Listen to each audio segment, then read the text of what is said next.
So my name is Dylan Watt. I work at HelloAlfred. And speaking of React Native, I'm going to talk about our use of React Native at Plumber Facility. So first of all, just some quick overview of what HelloAlfred is, if you're not familiar. Sort of a weekly in-home task service. Our primary customer interface is our mobile app. People will log into it, make requests for pickup of groceries, doing clothing repairs, home cleaning, stuff like that.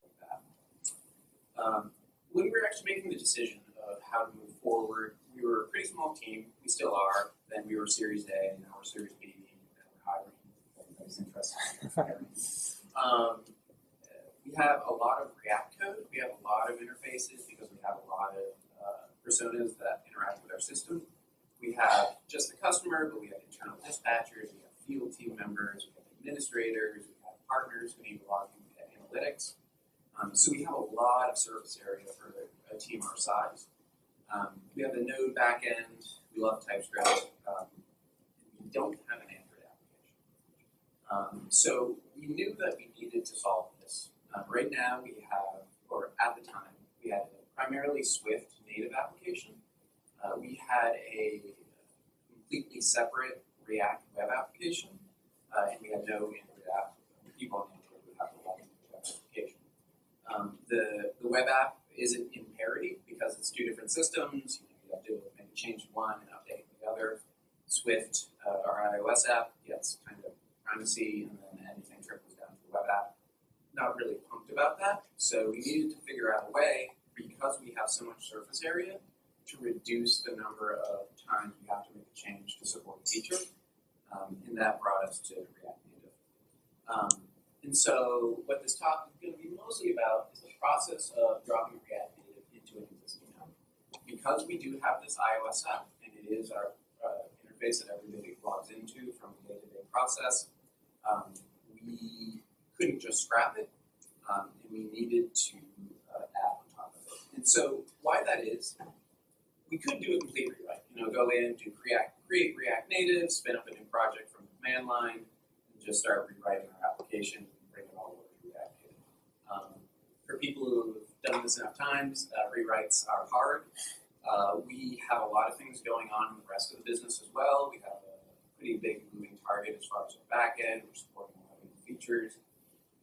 And there was just a fear of this dragging out to a really long turnaround time, where this rewrite just turns into a big slog. As such, we went with a brownfield approach.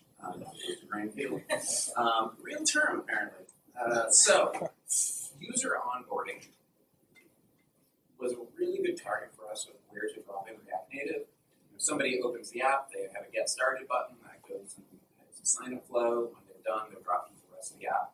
It's a very sandbox process. And really doesn't touch the rest of the application, so it was really good. And it really needed a revamp anyway. So, knowing that we wanted to use our existing Swift code for a while, we had two strategies to go forward. One is to do, again, create React Native, get a bare bones project, and drop our existing iOS code into it. The other was to create basically the same structure you would get if you ejected a React Native app, which is like creating a bespoke file structure and building up the environment and the bundler on hand. You would think from the way I just phrased that, we would go with the former, but the latter was actually the correct solution, where we made kind of a bespoke solution for how to build this project.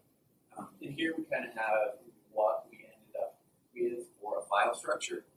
We have top level Android and iOS code. In source, we have all of our React Native code and some base level stuff. It was really a lot easier. Like, we did try and drop it into a create React Native application, and that just makes so much assumption about how your iOS code is structured that it really was not going to work for us. We also, as I mentioned before, we're big TypeScript fans.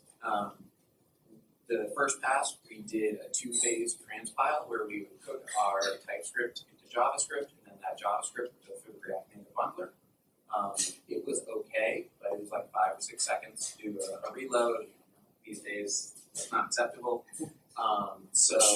Luckily there's around React Native 46, they introduced this interceptor. You basically can put your own custom transformer in there. So put out one for Typescript, and now you're looking at like half a second reloads from saving a component to having it show up in that, which is really nice. This is just a general overview of what our plumbing ended up looking like. There was a lot of work to get this thing going. Some high-level things that might be useful if you're looking to do that. We have two ways to start the application. One is this yarn run dev iOS will actually start up the simulator for you and start up React Native for you at the same time, so it just pops up and it works. It's not the best solution for us, and I think if you're dropping your project, you're starting from an existing app, what you'll want to do is this solution where you start the React Native server. And so for those of you who aren't too familiar with how React Native works, when I first started using it, I thought, oh, this thing maybe transpiles over into Objective-C code and then it's code off. It's not the case. It just creates a JavaScript bundle, and then you have a paired library in your iOS code that knows how to run that bundle, kind of message back and forth.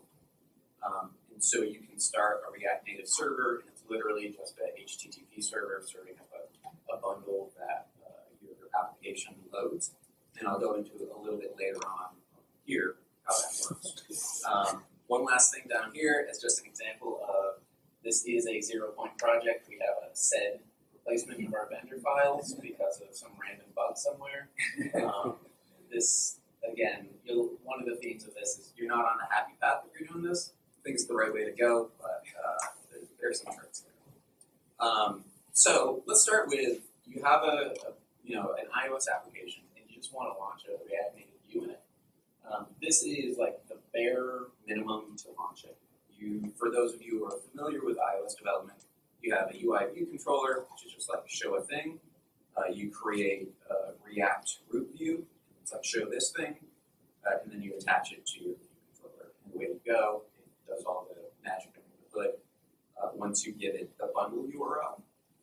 And so the bundle URL that we were just talking about is the path to your actual JavaScript bundle to be rendered out. And so one of the things that tripped me up for a while as I was trying to figure out exactly how React Native works, you basically do two different things for production and local dev.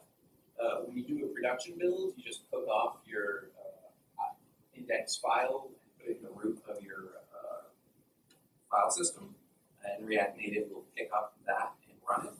And then in local dev, again, I was kind of showing before, it starts up a HTTP server over which it serves this index.ios.bundle, and your iOS application looks for that network and starts running against it. Another thing that was kind of a pain to work through and figure out how it worked, for those of you who are familiar with CocoaPods, it's the package manager for iOS. And so normally what you do is like with NPM, you can just do a pod install, grab a remote vendor file, and start running with it.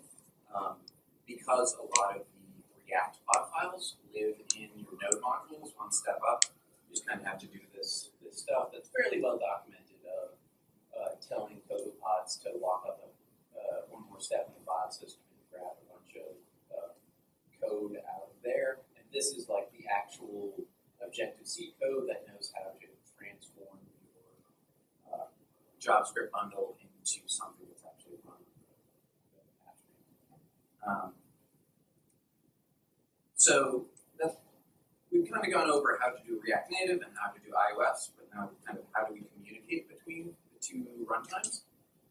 So from Swift to React Native, there are basically two ways to talk back and forth. You'll see here, when we launch our root view, we pass in this branch wrapper, get branch. For those of you who are familiar with branch, it's a deep linking library. So basically we pass in all the information about anything that it's deep linked to, and that lets us deep link all the way through iOS native code into our React code.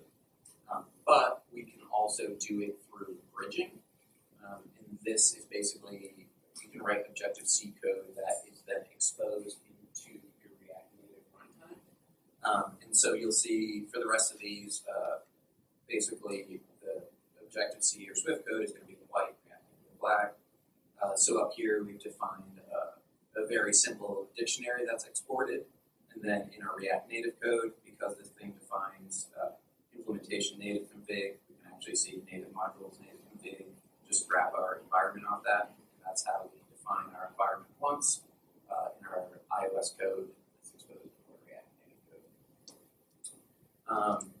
The maybe more interesting thing is how we talk back up from React Native to Swift. Again, you can do like a bunch of bridging stuff. What we settled on was just doing a pub sub model where we wrote one bridge, and that bridge goes from a React Native code into NS Notification Center. For those of you who might know what that is, like Objective-C NS Notification Center lets you do like a publication of an event, and then anywhere in your application, subscribe to that event and like, do an action because of it. So this little core logic right here, which hooks one single like send event method into React Native and pipes that through into NS Notification Center. So because we have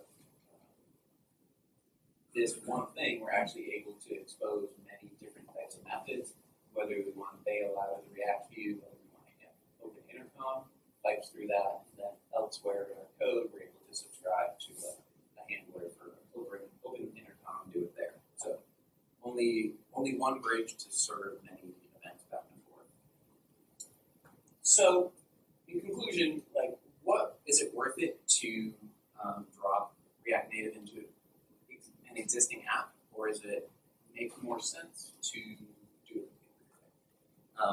And to be frank, there was a lot of upfront dev time to get everything up and running. I went, having done a little iOS way in the past and done way too much JavaScript bundling in my time, it probably took me 6 weeks to get everything up and running to the point where we could do a build to the App Store, and then some additional time on that for the actual development of the features. And then there's been kind of ongoing issues where we had to switch out Buddy Build for a fast lane sort of CI thing. Buddy Build to handle our React Native setup. And again, it's just not the happy path. Like a lot of things of your NPM modules versus your Cocoa pods versus the frameworks that you have to install. There's just like a lot of intersections of stuff you have to be aware of, and you'll run into a lot of conflicts. All that being said, it was definitely worth it for us in terms of a path into React Native. We got out our new onboarding flow, probably a total of 2 or 3 months, but that brought React Native into our application, and then we were able to use that for new features from then on out. And actually, just within the last week, there was a commit that was the complete removal of all Swift code in our application. So we are on full React Native from now on out. So doing this gave us a path to go from no React Native to full React Native.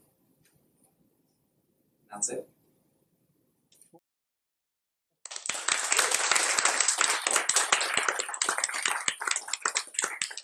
Questions? Did you guys consider making an Android native app, or what was the decision? Right. So no. We because we have so much surface area, we already have 5 web applications plus our iOS application. We really needed to reduce the number of times we want to update a feature that a user can do this. How many applications need to be updated to reflect that ability? We don't have really Android experience in-house, so that would have been someone we have to hire. It would be a code base we have to maintain indefinitely. So it was a pretty big requirement for us that we have a one solution. It could have been an embedded web view, it could have been Ionic, it could have been a whole plethora of solutions. React Native made sense for us because all of our web apps were React, but it really was not on the table to do native Android app. So I guess the next question is, one, what are your plans on the Android side since you have React Native? Yep. And 2, how much between the web app, which you can still actually maintain on the React side, React Native, how much is leverage between the two in common? Yep. So the first question, the removal of all the Swift code is like the thing that unlocks that next step. We're still figuring out if it makes sense to go back to what we're talking about, do a create React Native app and drop our now existing code into a happy path code base that comes with all the goodies like code push out of the box. Hopefully a much smaller refactor now that we have no iOS code. It may be almost as simple as just move over a source directory.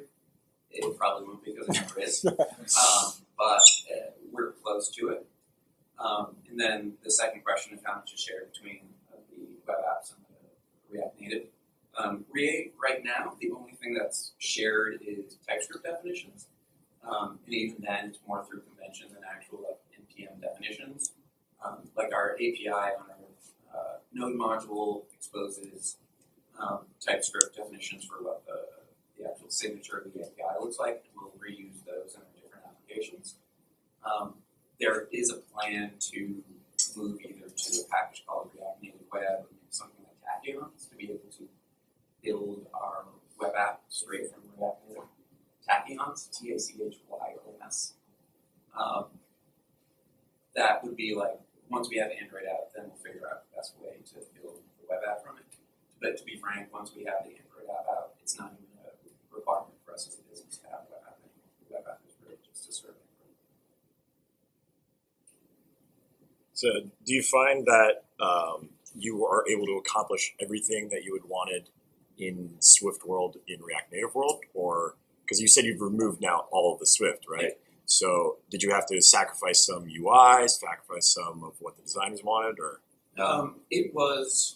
There really haven't been any exceptions made. I would say the only time we run into things of, oh, this is hard to do, is related to the fact we're not on the happy path. There are things around React Native animation that just don't work when you're installing CocoaPods.